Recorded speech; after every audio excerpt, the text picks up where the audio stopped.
Can I please start by acknowledging that we are on the lands of the Wurundjeri Woiwurrung people? On behalf of Ormond College, as the Master, I acknowledge their elders, their stories, and their enduring connection to this place. Ormond is proud to be one of the oldest colleges in Australia, younger than our neighbours at Trinity, but we are young compared to the First Nations peoples of this land. And so we honour their deep history and the richness it brings to our presence here and the way we walk forward on this place. I acknowledge their elders past, present and emerging, and all Aboriginal and Torres Strait Islander people present today. The annual Kamina Oration is a significant event for us, and it gives me great pleasure to welcome you to the 15th of these events. I acknowledge Larry and Marty Kamina and their families, and we're really proud to host this event, not only to honour the legacy of a woman of peace, dialogue and multiculturalism, Renata Kamina, who I wasn't privileged to meet, but have read many endearing things about her, a person who gave so much to others, but also because this is actually a fundraiser for our First Nations Student Scholarship set up by the Kamina family that supports First Nations students to come to Ormond College. That's really important to us. I'd like to acknowledge the presence of some special guests. Obviously we have the Right Honourable Helen Clark, former Prime Minister of New Zealand. Larry is going to be introducing her properly later, but for me as a Kiwi, it's a particular honour to be able to invite her here to our college, and I've got two very short stories about her. The first is that I went to university and lived with her niece at a college like this in Wellington, and her niece is a very talented and smart lawyer. The other is that I worked for two of her ministers, the Honourable Judith Tizard and the Honourable Mahara Okiroa, as a very junior staffer. And one day I wrote a briefing to the Prime Minister's office. It was about something to do with the National Library. I sent it to the Prime Minister's office assuming another junior staffer would be the person to read it. To my shock, 2 days later, in the internal mail at Parliament came my document, the briefing document, with Helen Clark's signature on it saying, "Noted, no follow-up needed." Needless to say, that was a career highlight for me. And so it's a real privilege to be here today with someone who, certainly in my country, is regarded as one of the greats. Great leaders, great thinkers, and she is, you're going to hear a little bit more about her from Larry, and you're going to, I think, be very impressed by the conversation she has with Professor Davis soon. Professor Glyn Davis needs no introduction here in this community, but we're very pleased that he's back in Melbourne after a successful stint as Secretary of the Department of Prime Minister and Cabinet. Of course, he's a distinguished former Vice-Chancellor of our university and a parent of an Ormondian. So it's wonderful to have him back, and I'm looking forward to the conversation he's going to facilitate with Ms. Clark. Another Ormondian, although he doesn't like me saying he is, Professor the Honourable Gareth Evans, always protests when we claim him as part of Ormond because he actually didn't come here as a student, but he and his wife lived here as residential tutors, so of course we're going to claim him. Not least because, like Ms. Clark, he is one of the great thinkers and leaders in international foreign policy and international relations. So great to have you here, Professor Evans. Can I acknowledge also the Deputy Chair of the Council, the Reverend Dr. Robert Johnson, and Ms. Lisa Leong, Council members. Professor Leslie Sterling is here somewhere, Deputy Vice-Chancellor at the University. Nice to see you, Leslie. And Professor Hinchcliffe and other heads of college. Thank you for being here and supporting both the college and this important scholarship, the Renata Kamina Scholarship. Most of all, I want to acknowledge our students. I can see you all there interested in what's going to happen today. These events are for you, to give you an opportunity to explore the world in different ways, and the Kamina's generosity is about students. And so I acknowledge every student here today. Thank you for being here, and I hope today's conversation is thought-provoking and interesting. Now, it gives me great pleasure to introduce one of our students, and actually one of our new students who I think is absolutely fantastic, and he himself is a Kamina scholar, Xavier Duffy. Please come up.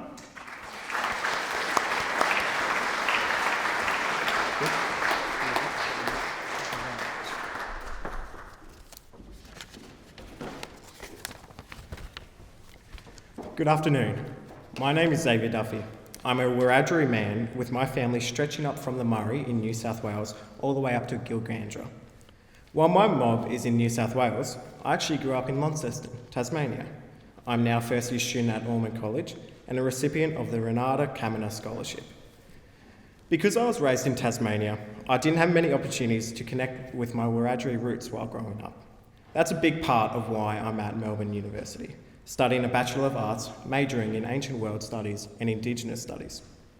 I want to reconnect and deepen my understanding of Indigenous knowledge and experience. My journey so far has involved navigating assumptions and comments about my appearance.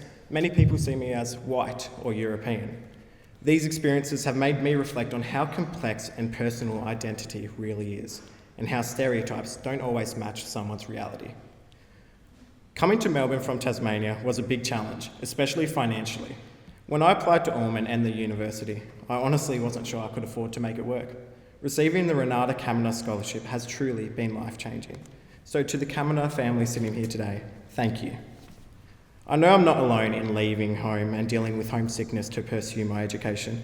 Many in this community feel the same challenges. Although the journey isn't unique, the feelings are very real. But because of Ormond and the Kaminer Scholarship, I've been able to immerse myself in my studies, connect with elders, and start researching my own family's history. This support has given me the chance to truly explore my identity and understand my place within the wider story of Indigenous Australia. I want to share with you some of my research and the discoveries I've made, reflecting on how just one semester of study has already impacted my family and I. So, in 1879, Reverend John Brown Gribble founded Warringasta Mission near Darlington Point, New South Wales, on the Murrumbidgee River. Gribble, a lay missionary, developed Warringasta Mission as a refuge with the aim of helping the blacks of the area, and who lived, in his words, wretched bark and bough gunyahs surrounded by the same wretchedness and woe. It was at Warringasta that my great-great-grandmother, Mary Ann Ivy Maud Mullins, was born to Robert and Lena Mullins. Ivy later married and took the name Ivy Jones, moving to Deniliquin, New South Wales, where she gave birth to my great-grandmother, Amy Jones, who married Les Fenton, a European man. This was all relayed to me by my grandmother, Beryl Duffy, one of 16 children to Amy and Les. I learned this information by speaking to my grandma, Beryl, and cross-checking her words with records to discover the whereabouts and names of our shared ancestors. Without the time and space to engage in my study, I would have never known who Ivy was, and I wouldn't have been able to deepen my relationship with my grandma and my culture, and I wouldn't have been able to share this knowledge with you here today. Through my study, I've furthered my understanding of the history of my people, and I've learned of the challenges they have faced and continue to face with racism and bias, be it unconscious or institutional. So I would like to give you an example of how institutional bias leading to unconscious bias continues to this day. I want you to answer this question, to think of it in your mind, or even say it to the person next to you. What is the image on the reverse, the tails side of Australian coins? So what is it on the 1 cent? It's a feather-tailed glider. On the 2 cent, it's a frill-necked lizard. The 5 cent, that's got the echidna. The 10 cent is the superb lyrebird. The 20 cent, it's a platypus. The 50 cent is the Australian coat of arms featuring a kangaroo and an emu. And the $1 has 5 kangaroos on it. So, what do these all represent? Native Australian animals, emphasising the country's unique fauna. This pattern reflects a broader institutional focus on Australia's natural wildlife in its currency symbolism. Now, what is on the reverse side of a $2 coin? This coin was introduced in 1988, and it broke this trend by featuring a human figure for the first time, a generic archetype of an Aboriginal elder, inspired by a drawing of Gwalja Zhuanggurai, a Walpiri Amnatiri man known as 1 Pound Jimmy, but was designed by Horst Hahn, a non-Indigenous artist at the Royal Australian Mint. So this design choice, while intended to honour Indigenous culture, inadvertently perpetuates unconscious bias by placing the image of an Aboriginal man alongside a series of animal depictions on lower value coins. It subtly reinforces historical stereotypes that equated Aboriginal Australian people with Australia's native elements, like its wildlife, rather than recognising them as fully human citizens with individual agency and diversity. Such institutional decisions made by government bodies like the Mint without diverse Indigenous input highlight how systemic biases can embed dehumanising narratives into everyday symbols, influencing public perceptions unconsciously over time. This example calls on all of us to critically reflect on the symbols we encounter daily and to honour the humanity and diversity of Indigenous people. Accessing, acknowledging, and even discussing knowledge such as this is something I never had the opportunity to do before, and it simply wouldn't have been possible without the support I've received. This support has given me the stability and encouragement to pursue my academic and personal goals, and to reconnect with my culture and community in ways I otherwise could not. Looking ahead, I have some simple but meaningful goals. Culturally, I want to see Indigenous knowledge and stories become a normal part of who we are as a community, not something extra or separate, but just part of everyday life. At uni, I hope to contribute research that helps celebrate and share the histories that often get overlooked and make it easier for young people like me to learn about their roots. On a larger scale, I want to be part of efforts that move us towards real truth-telling and fairness for Indigenous people in Australia.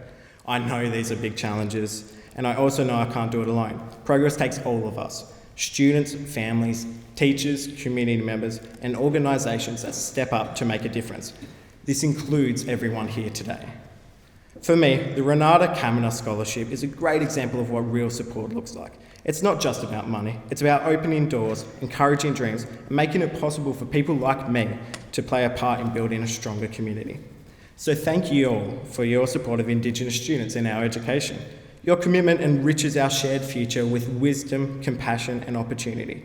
Please continue to advocate for Indigenous education and help every young person fulfil their potential and pursue their dreams. So thank you to the Kaminer family, Ormond College, and everyone here today. It has been an honour to speak in front of such esteemed guests. Thank you.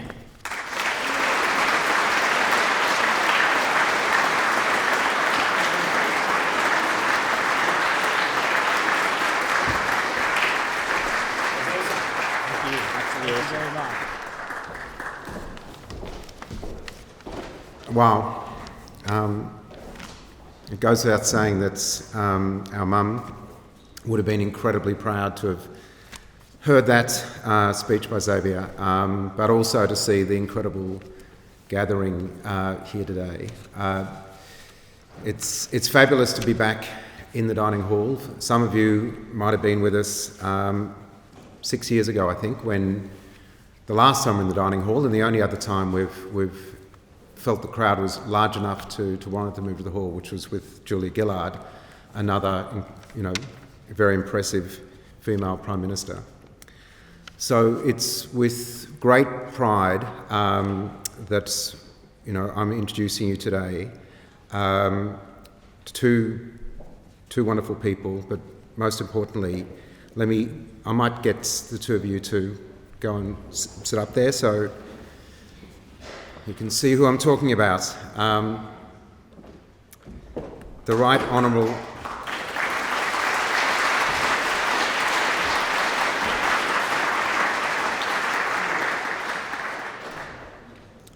Honourable Helen Clark, who was Prime Minister of New Zealand for 3 successive terms, from 1999 to 2008. Following her term as Prime Minister in April 2009, she became administrator of the United Nations Development Programme, or UNDP. She was the first woman to lead the organisation and served 2 terms there. As administrator, she led the UNDP to be ranked as the most transparent global development organisation. She completed her tenure in 2017. We'll hear more about this, but Helen continues to be a strong voice for sustainable development, climate action, gender equality and women's leadership, peace and justice, and action on pressing health issues. In July 2020, she was appointed by the Director General of the World Health Organization as co-chair of the Independent Panel for Pandemic Preparedness and Response, called for by the World Health Assembly, which reported in May 2021. She chairs the boards of the Extractive Industries Transparency Initiative, the Partnership for Maternal, Newborn and Child Health, and several other public good organisations and initiatives, again, some of which you'll hear about, and she's a board member of many others. Glenn Davis, too, has had many significant roles, not least of which is that he gave this oration in 2012. He was the Vice-Chancellor of Griffith University from 2002 to 2005, and was then Vice-Chancellor of this university the University of Melbourne from 2005 to 2018. He was Secretary of the Department of Prime Minister and Cabinet from 2002 until June this year. We're thankful that he stood down from that last role, as it means that he had time to take up the offer to conduct this conversation with Helen Clark. Thank you, Glenn. Thank you, Helen.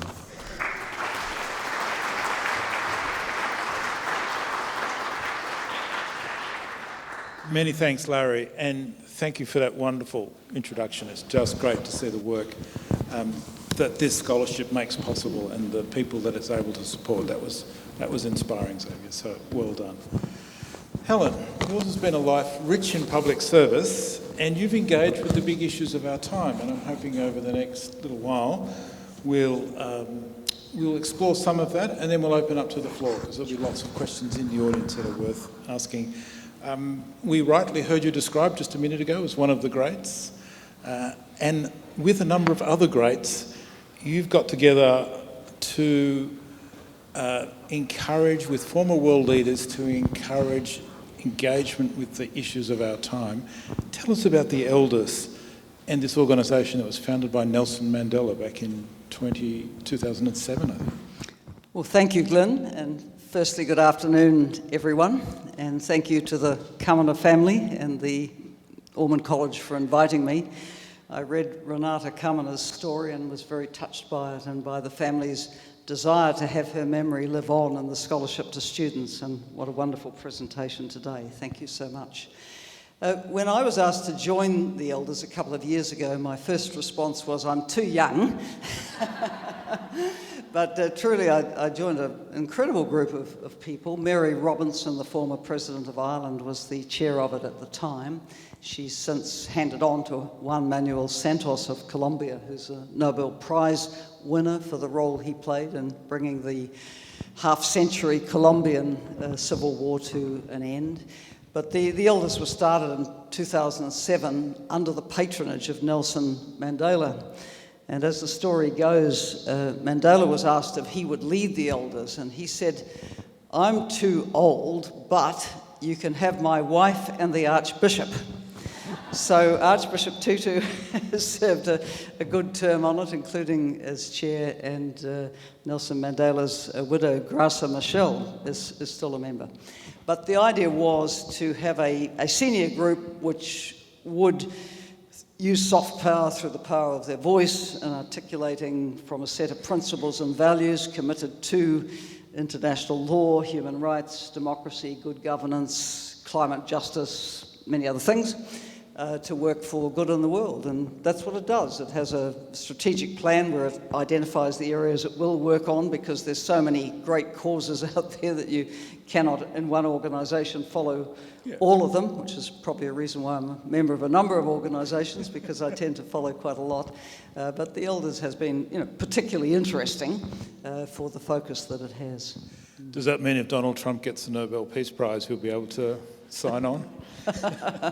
Well, he says he's working for it, but I think these prizes should be awarded on results, and I don't see results yet. Fair point. Some of the issues that the Elders have focused on are nuclear disarmament, climate change, global health. To ask the tough question, can soft power make a difference in these existential issues? Is it actually possible, even as such a distinguished group, to move the world? So I don't think we can just wait for political leaders to make decisions. Political leaders are, even when they're wanting to do the right thing, assisted by a chorus out in the broader community. And the Elders can be a particularly high-profile chorus, but so can civil society more generally, so can our parliaments, so can our universities, so can many forces in society. And I think of my time as a political leader, you would sometimes take positions where you'd go out front and think, gosh, I hope the crowd will come. And usually they did. But political leaders can't do it on their own. For example, if you're going to make big strides on climate action, some of these are quite difficult things to do, because they may involve people paying more for things they're not used to paying very much for. So it needs leadership, it needs support from the community. That's got to be built, and I think the elders play a role in building support around significant causes. It's so important. You also mentioned you're a member of a number of multilateral organisations, and we'll come to those along the way.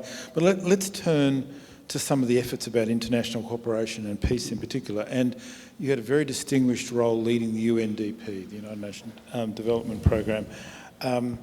And this focused on alleviating world poverty. It's a really tough time for global agencies. The sharp curtailment of American aid funding, the 40% cut in UK funding for aid, the shift across Europe from ODI to defence. Tell us about the work of UNDP and how you view it from here in the world we've now found. Well, this is a really tough time for international development assistance.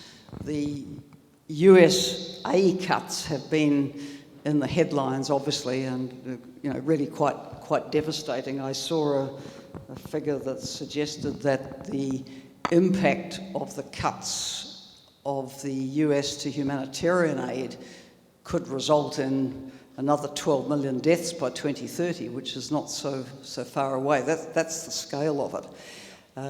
But other major countries are also cutting. As you said, the United Kingdom is funding the first round of its defence spending increase by slashing its official development assistance. The UK was one of the 5 or 6 countries that reached the international benchmark of 0.7% of gross national income going to development assistance. It's now cutting, it was cut under the previous administrations, but now cutting another 40%, and it will be down, I think, at about 0.3, not 0.7. The Germans are cutting apparently around 27% of their aid budget, the Canadians 25%, the French 19%, the list goes on. So, it's probably fair to say that we're looking at a very rapid move to a post-official development assistance era. And while that was probably always going to come, the assumption was that it would come as more and more countries moved into middle income status, and instead it's coming like an express train now, where you still have quite a significant number of low income countries, and among those some very fragile and conflict affected countries as well. So this is a very, very tricky time. Now, UNDP, like UNICEF, like the World Population Fund, the World Food Programme, the High Commission for Refugees, the long list of UN development humanitarian agencies exist because mainly countries give them money. UNICEF's a bit unique in that it raises a lot out of its national committees, and even it has been very badly affected by the US aid cuts for the first time. So what the UN, let alone UNDP as a single agency, but the UN across its agencies will be able to do will be, I think, quite significantly diminished without other sources of funding. And they are also pressed because the philanthropic dollar can't make up for these, and we're talking tens of billions that are disappearing from the major country donors. With the transition to middle income status, UNDP, even in my time, was being challenged as to how it could retain a presence in middle income countries. And no one wanted you to go. They wanted you to stay.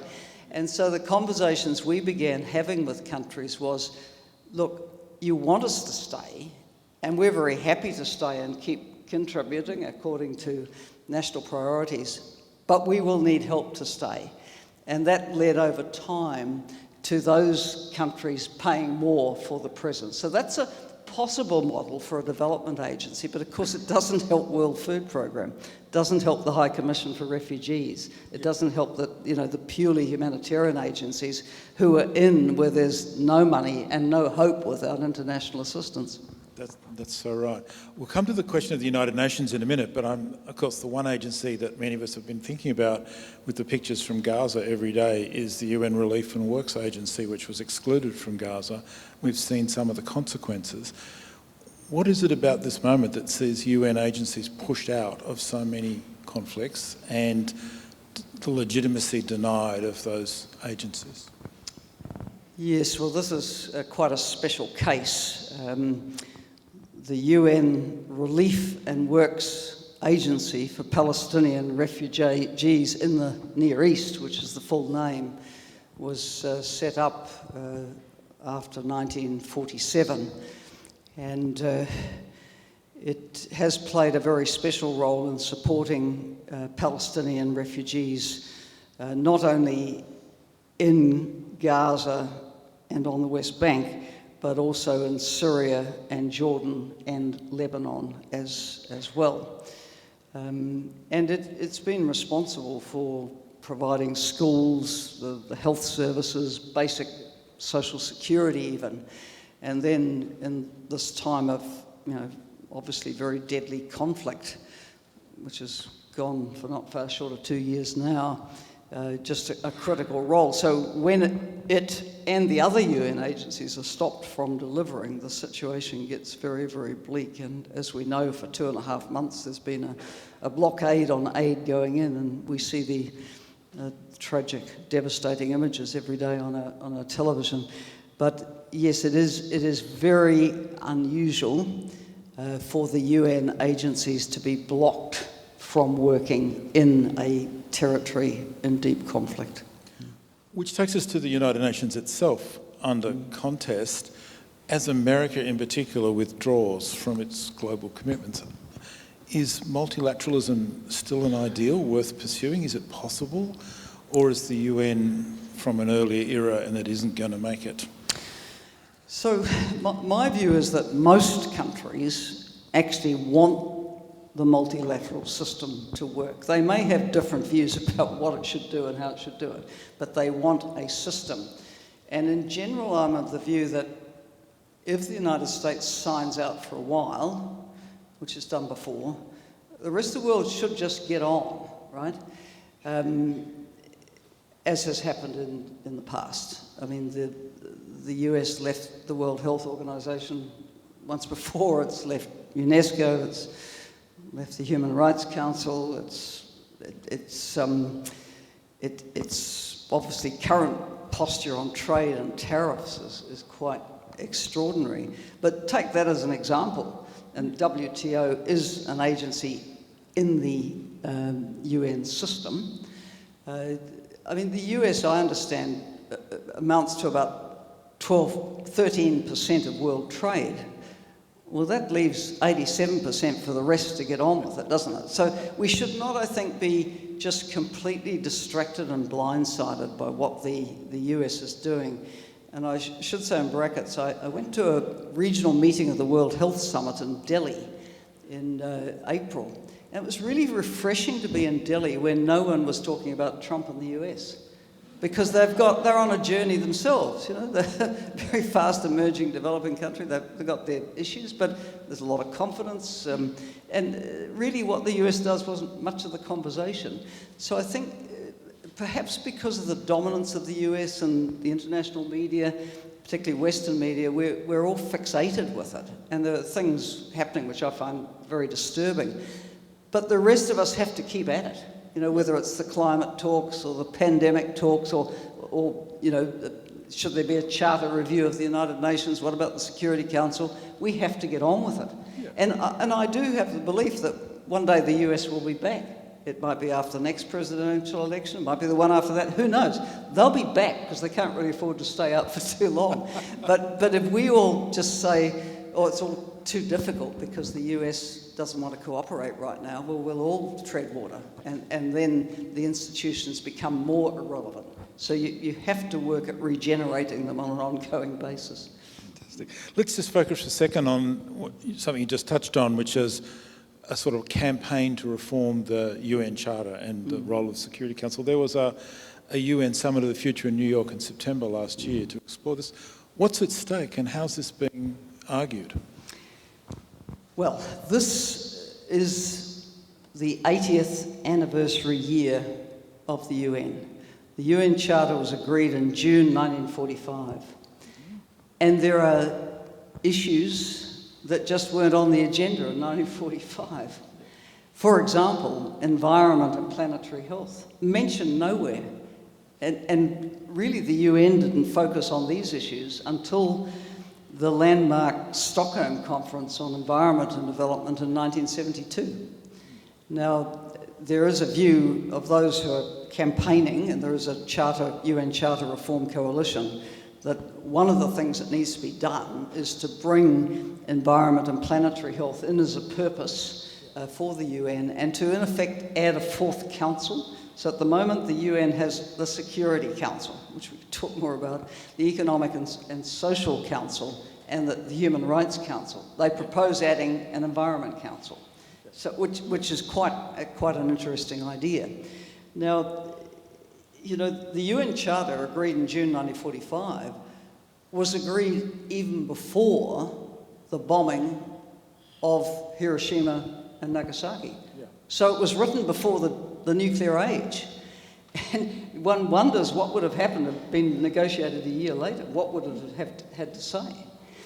So there's just so many reasons for looking at the UN Charter as an international framework which needs review. When the Charter was finalised 80 years ago, it had in it a 10-year review clause, but that review never happened in 1955 or since. And there's often concern about reopening documents like this in case you end up with something worse.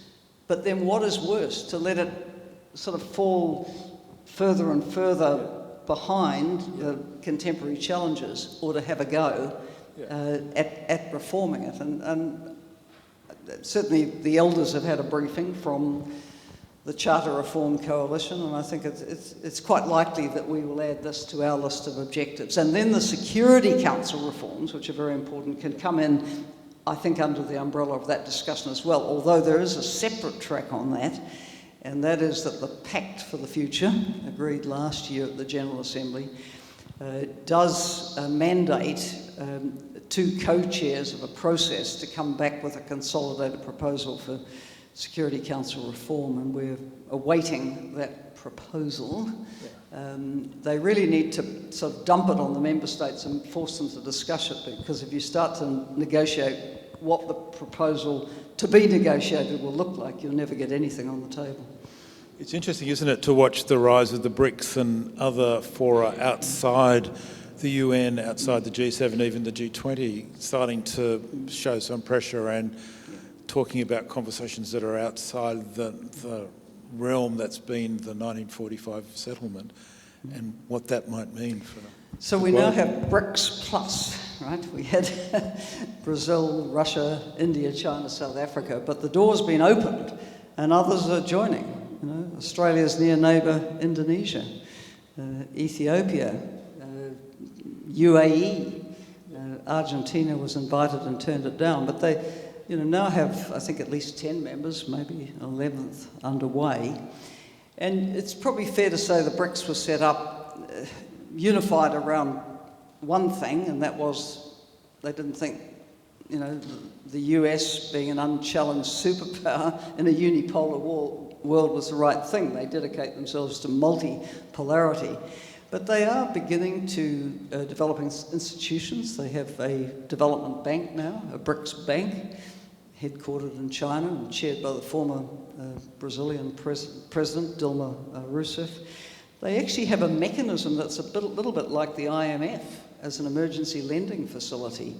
When you look at their website, they're starting to, pronounce on what global health cooperation around pandemics should look like. So it is growing some roots, and I think that it will develop more if the UN system isn't further reformed, because the criticism of the UN system is that here you are stuck with the institutions of 1945, the power structure of 1945, the victors of World War II, the Charter finalised at a time when there were only 50 member states because most of the world was still under colonial rule. That's how out of time it is, right? And people know what to say. They want something more inclusive, more representative, speaking to their issues. So it really is time. Now, a the headline on Security Council reform. Speaking as a New Zealander whose Prime Minister went to the talks in 1945 in San Francisco, New Zealand always opposed the veto. Yeah. And to this day would say that at the very least it shouldn't be expanded because you just make the gridlock worse.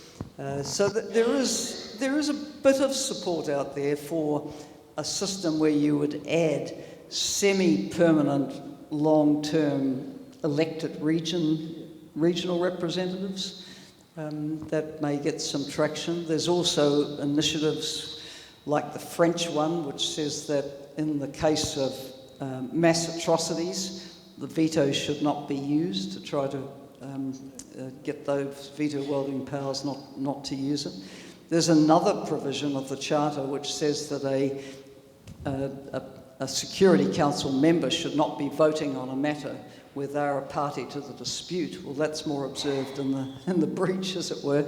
But there are a number of things that reform could focus on which would make a difference. Thank you. You mentioned global health in that, and let's turn to that for a minute. So in 2020, 2021, you co-chaired a World Health Organization panel that reviewed the COVID-19 outbreak and responses across many nations. And your report, or the report, was very critical of too slow responses from the outset, and it argued that a more active intervention could have saved lives and a different outcome. So how was the report received? And when you look back from 2025, has the world changed? Are we better prepared for another global pandemic? Well, let me give the short story because the long story takes some days. Yes, I co-chaired the panel, independent panel on pandemic preparedness and response. And it came about because the World Health Assembly meeting in May 2020 online said we want an independent, impartial and comprehensive evaluation of the WHO-led international response to COVID-19, quote unquote. And they wanted it by May the following year, which indicates that they thought COVID would be done and dusted and you could have an evaluation and move on. Well, of course, by May the following year, COVID was gathering steam. You had the Delta variant come, which was very, very deadly, and who will ever forget those terrible images from India of people sitting and dying in ambulances outside hospitals. The system just couldn't cope at all. So there we were writing a report when the pandemic, far from going away, was accelerating. So we wrote a blistering report. We were an totally independent panel. The World Health Organization Director General asked me and former Liberian President Ellen Johnson Sirleaf to chair it, but then said, you choose the panel, just say what you need by way of resources, and they stood right back, to be fair. The report was blistering. It was very well received in the international media and commentary.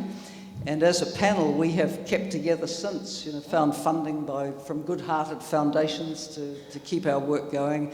And we'll keep going till at least after the next high-level meeting at the UN next September, just to keep reminding people that there's unfinished business.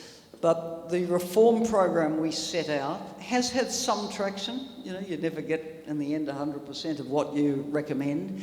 But we did recommend, for example, a better base membership contribution to WHO financing. That was agreed to and is being phased in over time. Their budget's being slashed for other reasons, namely the US departing with 25% of the money.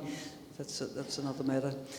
We recommended new legal instruments, and the Pandemic Accord text has been finalised.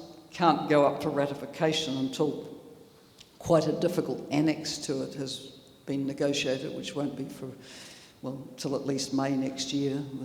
That's the best case scenario.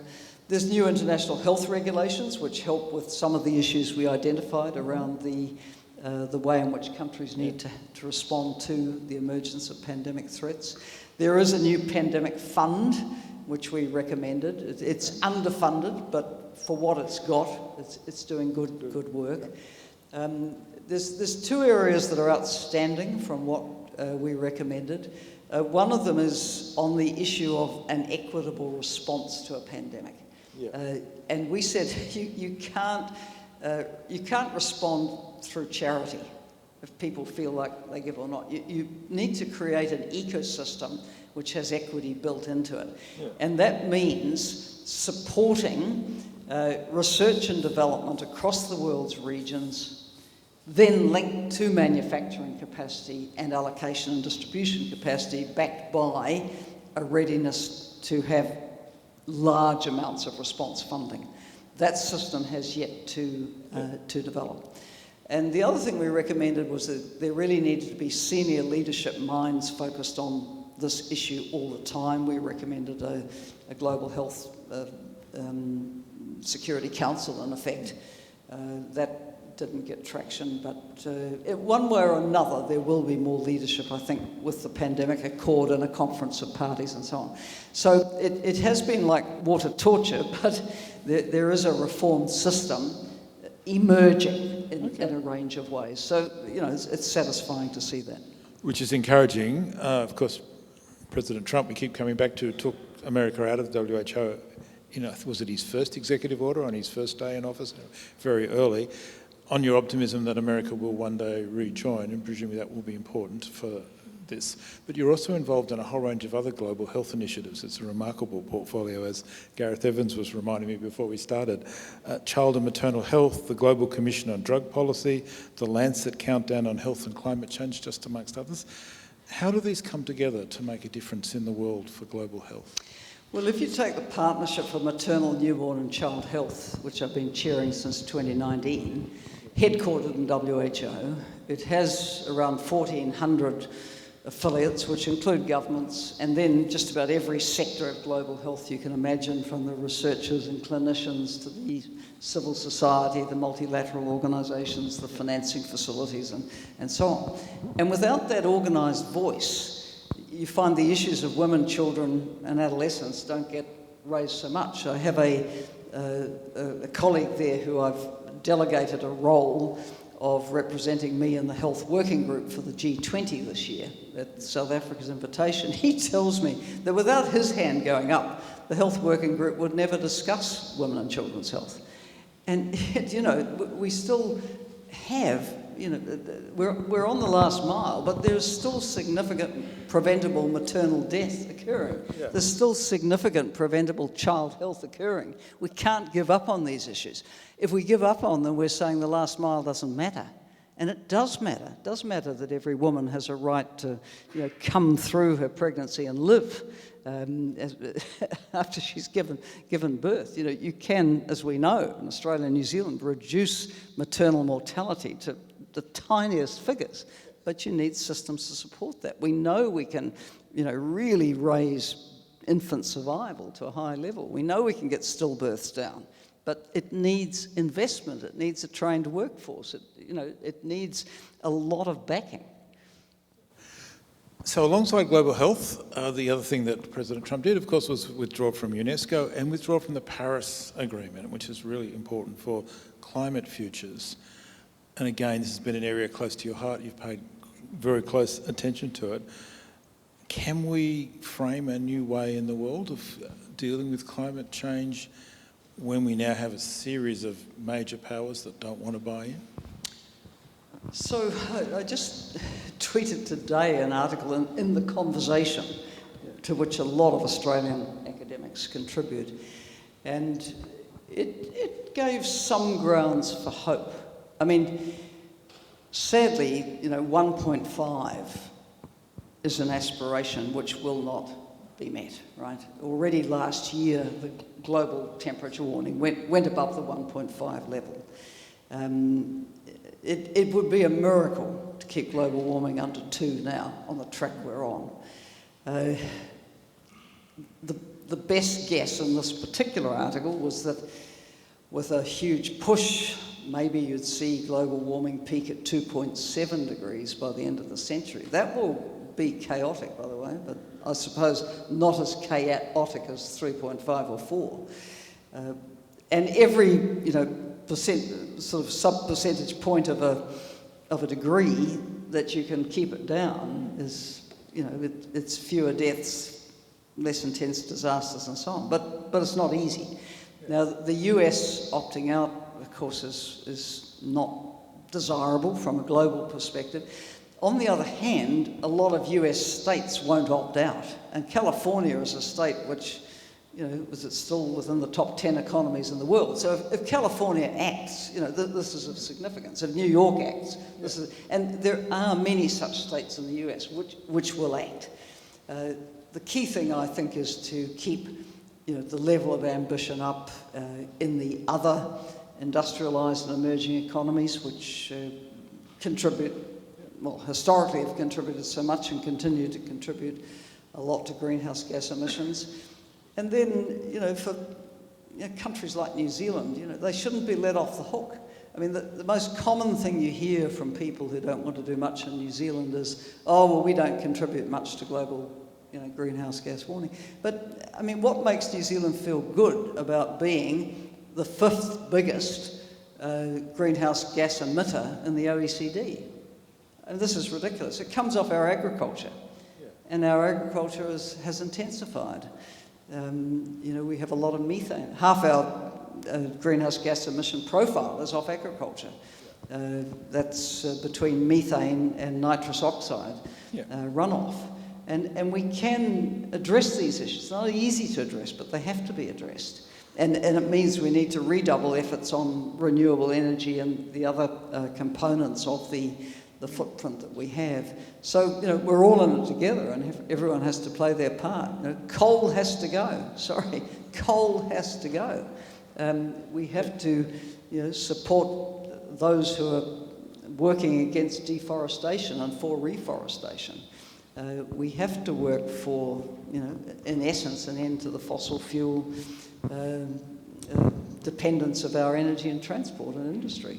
So a lot of things have to change, and it won't be easy. Thank you for that. And let's just bring this locally. What are our responsibilities as New Zealand and Australia toward Pacifica, which will be affected early and savagely by climate change?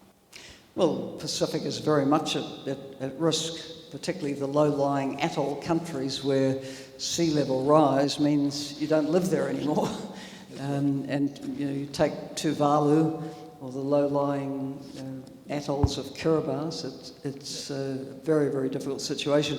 I remember with a UNDP hat on a visit to Samoa, going to see some of the initiatives we were supporting with money from the Global Environment Facility, because if you are growing your crops down relatively close to the sea in Samoa, you are getting a lot of saltwater inundation. And so adaptation of plants so that they can deal with that greater level of saline in the water is quite important. So where Australia and New Zealand, I think, should be really, really helpful to the Pacific is in adaptation, because there will need to be village relocation, there will need to be a lot done to ensure that life can continue. And if the worst happens with sea level rise, then people will have to be relocated entirely from islands. I'm thinking of Tuvalu and Kiribati in particular. As well, we can help the Pacific to become less reliant on fossil fuel, and with the tides, the sun, the winds, it should be possible to be fully renewable in the Pacific, but it takes investment. Thank you. I should have said with pride, by the way, that The Conversation, whose article you enjoyed, was founded and launched from this university, so it's a great contribution. It's a very sobering world picture that we've touched on. Before we go to some questions from the floor and roving mics, perhaps a little about your own motivation, if we might. You've never given up, you've never refused to engage, and indeed I've read about you as a political activist since your teenage years. You've remained all through your public life deeply engaged in such an array of issues, and here in Ormond College we've got young people who are thinking about their future and their contribution. In a sense, what drives you to continue to make these contributions over such an array of matters, and what's the motivation that in the morning makes you want to jump at these things?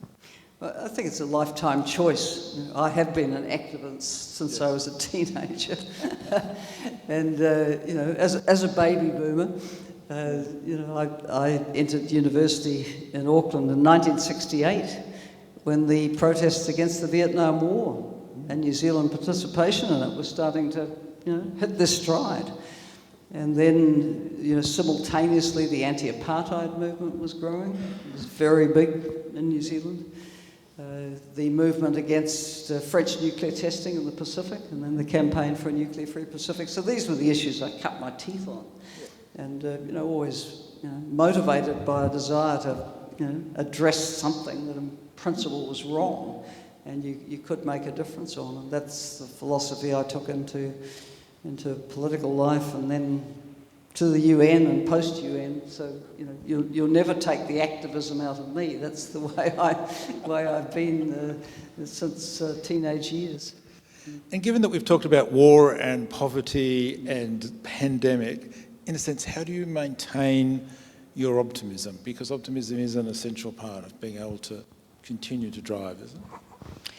So I think we are beset by very, very complex and challenging problems. Yeah. And sometimes they can seem so big that people think, well, what can I do?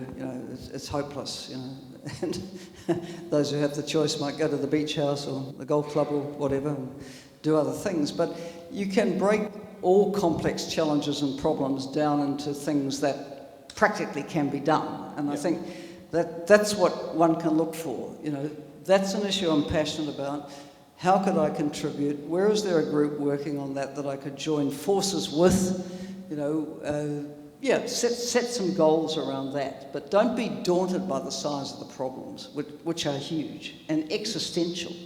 I mean, at the Elders we talk about existential threats across the threat of nuclear war, the climate crisis, what's artificial intelligence going to do to us. I mean, there are huge challenges out there, but break them down, work out where you can make a contribution.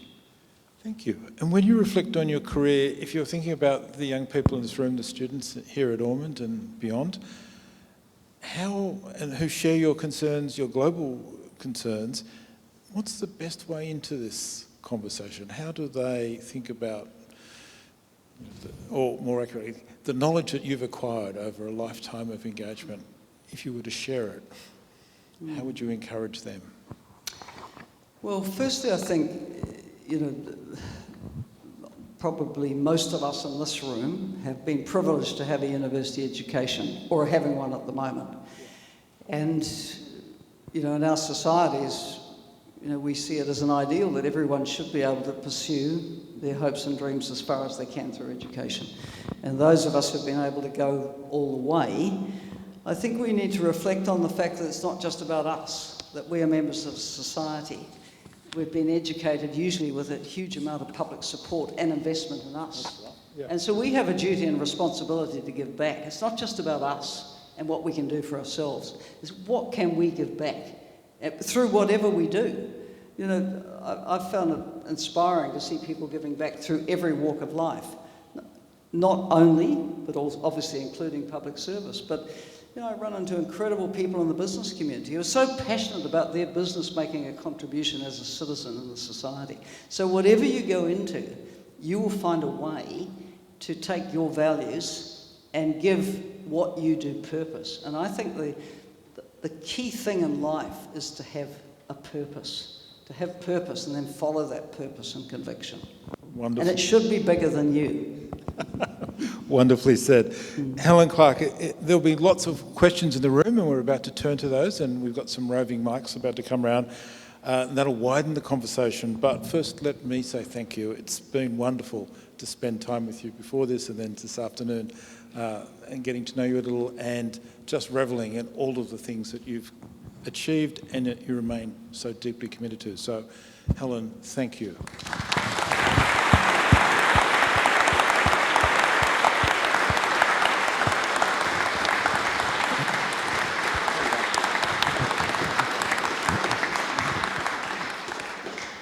And as you can see, we have roving mics.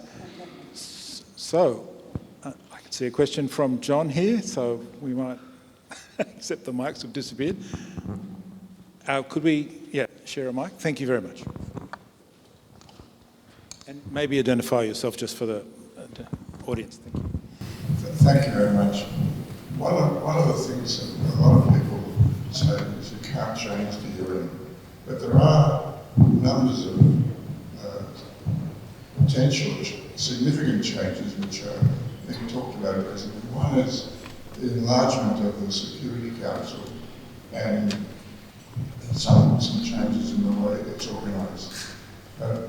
How do you think a country like Australia and others around might act to make that actually happen? It's being talked about, murmured about a lot, but it needs a concrete step. Would you like to just remind us who you are? Would you like to just remind us for the record who you are? I'm John Magnon, a former member of Parliament. Thank you, and thank you for... Good to see you, John. We go back a long way. Look, I think that countries like ours should really be part of a friends group at the UN that says we need charter reform.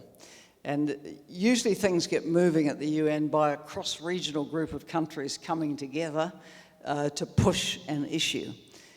So that would be my recommendation, that we look to be part of a coalition of countries that builds around a vision for an updating of the Charter.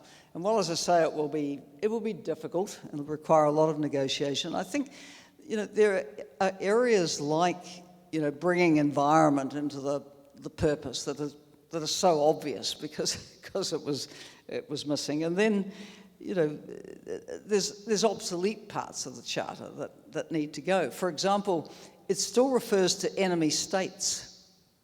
That was Germany and Japan and Italy. I mean, there's just some of that basic language needs to go. The Trusteeship Council, people are saying, well, it hasn't done anything for years. Why is that still there?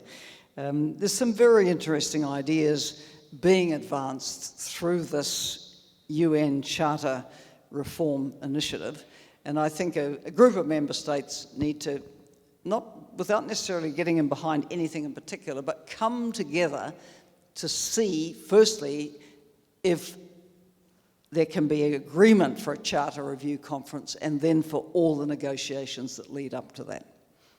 Thank you. We have a question over here. Derek McDougall. I'm an honorary in political science at the University of Melbourne. I'm a former student from Ormond back in the Vietnam War era, and there are plenty of students from here marching. So I've got a question about Palestine. There's a lot of discussion about Western states, including Australia, I'm not sure about New Zealand, recognising Palestine. Do you think that would advance the issue more broadly? What do you think the UN can do about moving that issue forward? So 147 member states of the UN do recognise the state of Palestine. France has said it will recognise in September, so has Canada, and the UK has said it will unless Israel does certain things, which it almost certainly won't do, so the UK will recognise, at which point I would think that there must be discussion in DFAT and MFAT about not being left behind. I mean, speaking with the Elders Cap on, we have advocated for some time recognition of the state of Palestine as a transformative step towards getting momentum in a peace process. So I think it should be done. But there's a whole package of things that need to be done, like a ceasefire, like the hostage release and prisoner exchange, and like the beginning of talks to see if a two-state solution can be recognised. And one of the concerns which the UK Prime Minister articulated with his statement on recognition was the prospective annexation of the West Bank. You can see the encroachment on that now. So the time is really long past and very pressing for movement on these issues.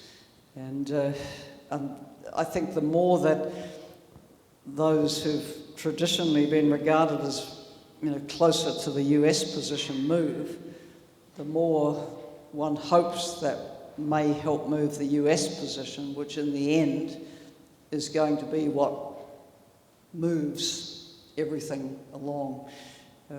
There is an Arab peace plan, and what shouldn't go without notice is that the Arab League states went further than they had before in the declaration out of the recent UN conference in condemning the 7 October massacre and talking about a possible new future and recognition of Israel. But there's got to be a whole package around a Palestinian state, and we need to see concrete steps that will make this possible. Thank you. We've got a question over here, and we've got a question here. I'm really keen to get some of the students in the room engaged in the conversation as well, so I'm hoping that will be part of people putting their hands up. Peter. It's Peter McPhee, I'm the chair of the History Council of Victoria.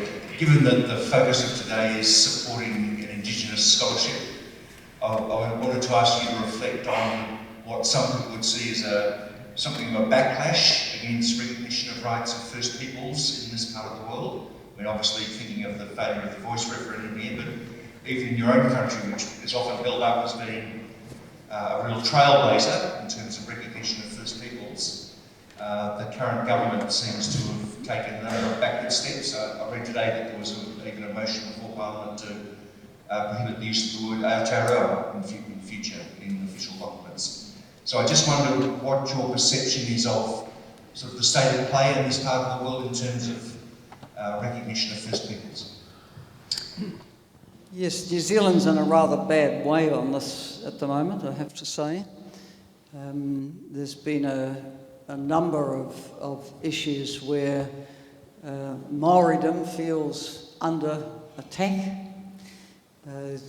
It's driven to a significant extent by the two minor parties that are in the coalition, but the major party has tended to go along, which is unfortunate, because for decades now in New Zealand, both the two major parties have, pretty much moved in lockstep on treaty settlements and the way forward. And there's quite a departure from that. There was I think what really sent the balloon up was the introduction of what was called the Treaty Principles Bill by a minor party, and it sought to define the principles of the Treaty of Waitangi. Now, I think, it would seem pretty obvious to any lay person that a treaty is something that is entered into between parties. So a parliament negotiating what the principles are over the original treaty it's wrong, right? It's wrong.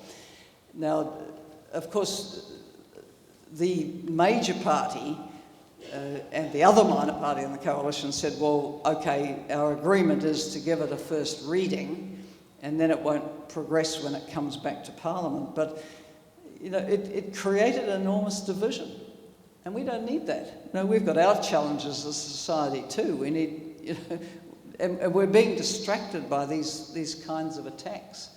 You supplement that with the abolition of the Māori Health Authority, for example. The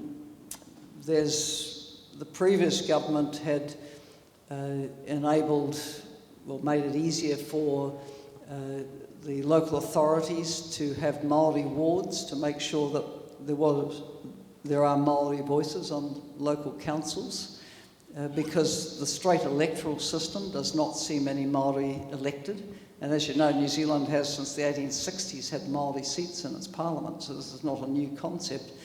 But the legislation now makes it quite difficult for councils to do this. They have to keep putting it up to referendum, and then there's groups dedicated to knocking that out. So that's been contentious. And then, as you say, the latest, I counted up about 10 things some time ago which were really causing grief. The latest is that the leader of the New Zealand First Party has introduced a bill to declare the official name of New Zealand as New Zealand, and Aotearoa can't be used. Well, I mean, this again, it's just divisive. You know, and for younger people, a bit of a mystery, because younger people are more accustomed to using that term than older generations. So no, we have quite a lot of issues in this space at the moment, and it's not comfortable watching this play out. Thank you. We have a question right at the back. Hi, I'm Wilbert. As a young Aboriginal man in high school, I wonder if you think there's any existential threat facing celebration of spirituality and more, given the roles of the voice referendum. And if so, how can I make an impact as an Aboriginal social worker knowing these threats? Apologies, I think we struggled a little with the sound system. I might ask you just to... And as a young Aboriginal man in high school, I wonder if you think there is an accidental threat facing celebration of spirituality and more, given the results of the voice referendum. And if so, how can I make an impact as an Aboriginal social worker with these threats being known? Thank you very much for repeating it. Well, I watched, obviously the outcome of the referendum from across the ditch, as we say. And it was concerning. And what I would say is that while it was a setback, I don't think people can give up. That there has to, continue to be a fight for the recognition of Aboriginal rights, whether in constitutional, through voice or whatever. So don't give up is my message. I know it was tough. I can't imagine how bruising it felt. But don't give up. Never give up, because it's the right thing to fight for. That's exactly right. Thank you. Yeah. Hi, I'm Kia ora. I'm Pip. I moved to Australia halfway through your tenure as Prime Minister. My husband was at Norman. I'd like to flip the conversation. So where are some of the positives? Where are some of the bright spots? Where are some of the experiences you've had where you've sat there and you've thought, wow, this is amazing, this is great, this makes me feel good to be alive today? Because as you watch the news, it's not always like that. Thank you. Well, bad news sells, doesn't it? So we get a lot of it, and there is a lot of it. But there's also positive things that are happening. I'm a bit bleak about what's happening in my own country, but spots of enlightenment elsewhere. And I look back on a lot of things in my own political career with a lot of pride, which I think were good for New Zealand. And I might say also, most of them were never undone, so there must have been good policy as well. But even when times are a bit tough, you can never give up hope that you can change things for the better. If you take, for example, the climate issues, huge global challenge, but in every community, every local council area, every state, every country, there are things you can do. Look for those positives. Look for what others are achieving with their transitions to renewables, just forgetting their greenhouse gas footprint down. This can be done. So I think that's really the message. There are good things happening, but we need more of them, more consistently, across more countries, more communities. Thank you. Cross over there. Thank you both for a really fascinating discussion. My name's Patrick. I'm a former Kamina scholar, so thank you all for being here. Thank you to the Kamina family. I guess I'm piggybacking off Professor McPhee's question around development, and I guess the context here where, on paper we are an incredibly developed robust economy, but we still have massive amounts of underdevelopment of First Nations people here. I know that your government really led, in a sense that a treaty is a piece of paper, but your government committed to the principles of it. And I'm thinking about maybe what the Labor government or governments can do here in Australia without needing a referendum or a Royal Commission or these mechanisms that they can just get in and do some policy. If you have any thoughts on that and development, I guess. I mean, you're right to reflect on, the extent to which we are, quote, developed societies, because our societies do leave people behind. And, I'm very concerned about those left behind in New Zealand, homeless, marginalised, unemployed, rate of poverty. And, Australia in many respects is a lucky country with higher GDP per capita than New Zealand, but you have left behind people too. So, and I think there's a lot of things that governments at all levels can do, obviously on the social side. And I would say, with respect to First Nations, it's extremely important that there be First Nations delivery as well, that there's no one-size-fits-all on delivery of services. Services need to be able to relate to people where they are, who they are, and with making sure that there's enough professionals coming through in the communities to support those services. So then on the rights and amends sides, I mean, New Zealand does have the principles. It follows with negotiations pursuant to the Treaty of Waitangi, but it also does a lot of bilateral negotiations around land settlements. And again, I'm not familiar enough with the Australian scene to comment, but you don't necessarily need to wait for legislation to negotiate, right? If there's issues that need negotiating, they need to be fronted up to, and you try to find a way forward. There are 3.5 million Australians living below the poverty line. Mm-hmm. So this is somebody else's. It's a real issue. It's not somebody else's problem. Yep. We have two final questions, one over here. Kia ora, my name is Chasiran. I'm a first year at Ormond, also from New Zealand. I want to say we're seeing increasing polarisation in the world, whether it's to do with religious-based conflict or in the US where we're seeing people lean towards more of their state identities rather than the country as a whole. There's this increasing idea that people seem to be unable to exist alongside people who they don't agree with the value systems of or don't agree with all of the same things as. What responsibilities do you think politicians or even global organisations have to promote more of a sense of unity or peace in their countries regardless of political stance? What should they be doing? Yes, I think that there is a heightened polarisation, and some of it driven really by the nature of social media today, where people can go into their own sort of conclave and never interact with anyone else. And I spoke at an event in a series at University College London some weeks ago, and it's a series called Disagreeing Well. And it was the university's response to polarisation on the campus. There's I don't know to what extent there's been polarisation here, but the British universities, the American ones, there's a lot of polarisation where people just shout at each other. And so the university decided to lead on this by saying, we're going to run this series where we'll have events and we'll have a range of speakers and perspectives, and we'll try to show through doing that you can have disagreement, without it spilling out into hyper-partisan rhetoric and, people hating each other. I thought that was a really constructive initiative. So I think we need to find spaces where we can actually talk things through. There's an organisation that's formed in the UK after the death of Jo Cox, the MP who was assassinated in her electorate office in Yorkshire.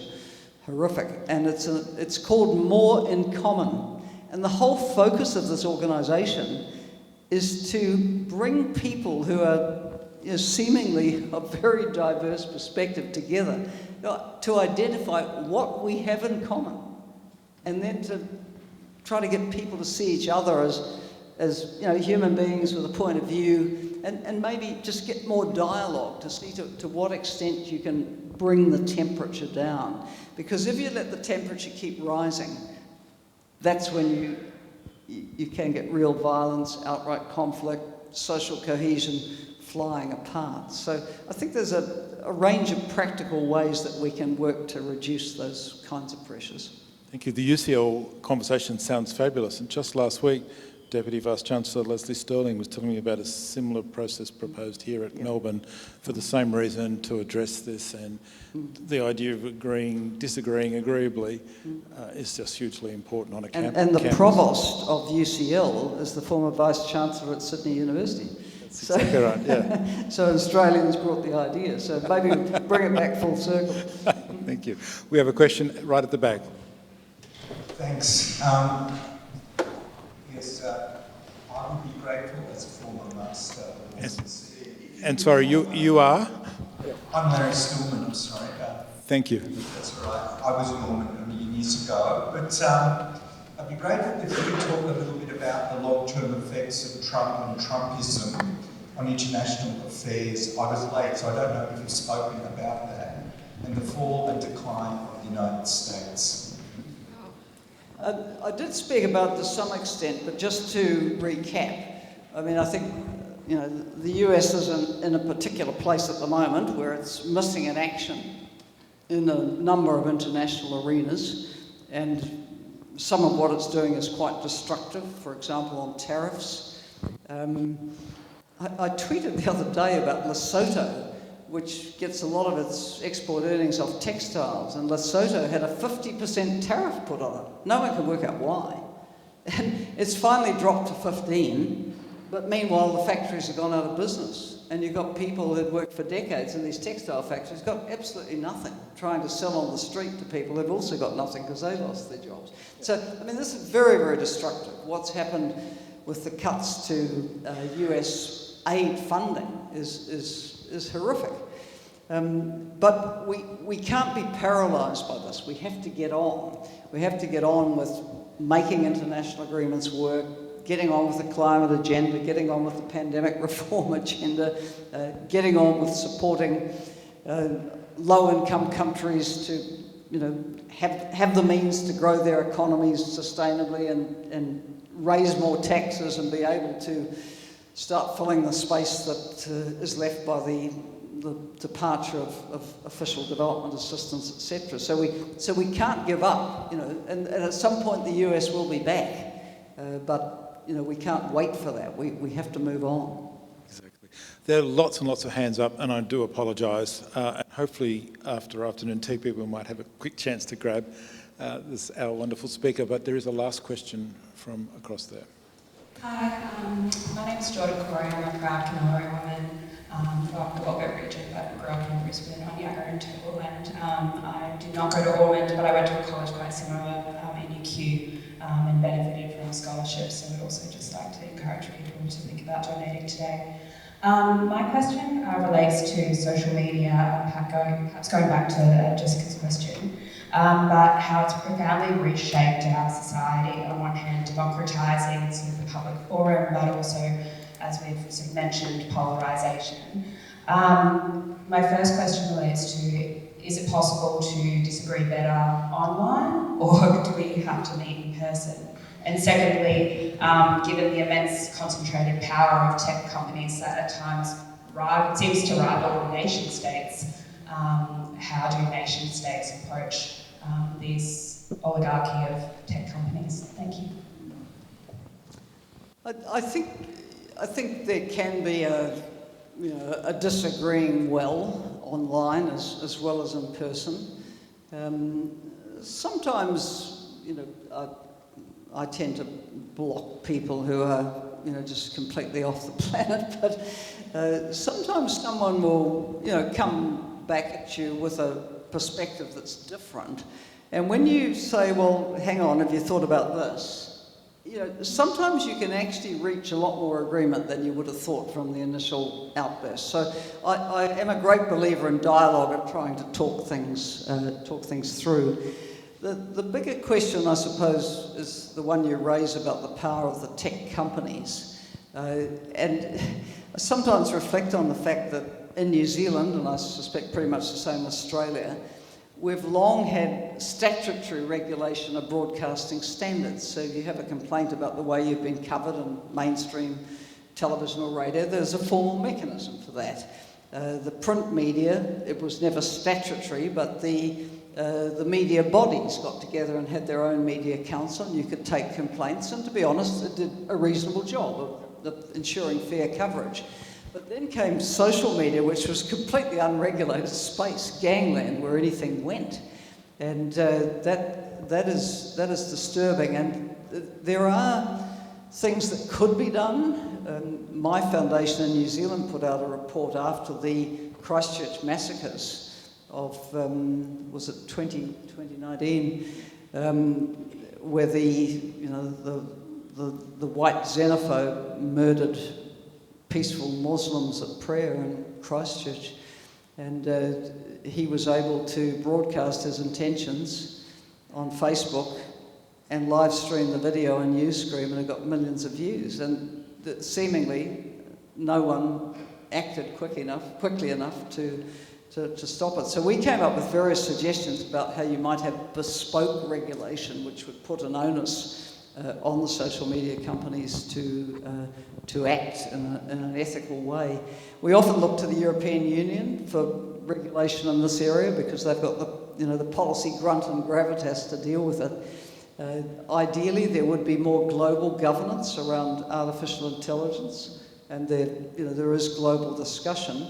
But I don't think we can just let it sit as it is. We do need active global discussion about the power of these companies unregulated to shape life in societies, and it does need better governance. I mean, on AI, there's the whole spectrum of views, right? From those who see it as one of the greatest dangers to humanity, to others who say, well, yes, there's the downside, but actually it could help quite a lot as well. But at the moment, it's roaming free and unregulated, and maybe we'll always be trying to close a door that's already been gone through, but at least we need to be discussing how society deals with these new technologies.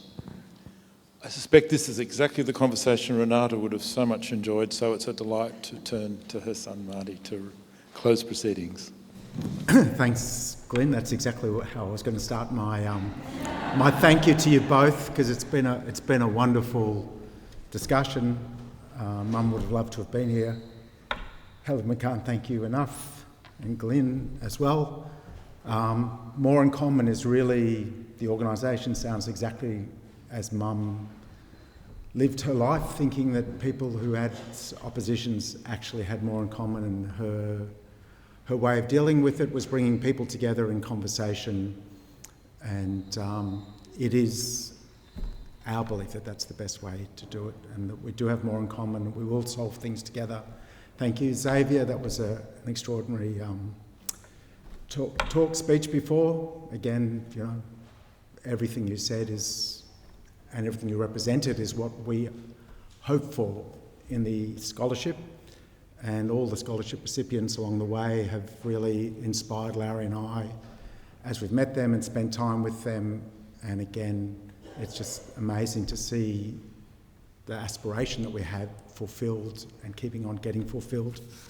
Everyone on your seats is a little sheet of paper. The QR code allows you to donate to the scholarship. All the funds go to the scholarship itself, and we encourage you to do that. And thank you for your participation and for the great questions, and we look forward to seeing you next year.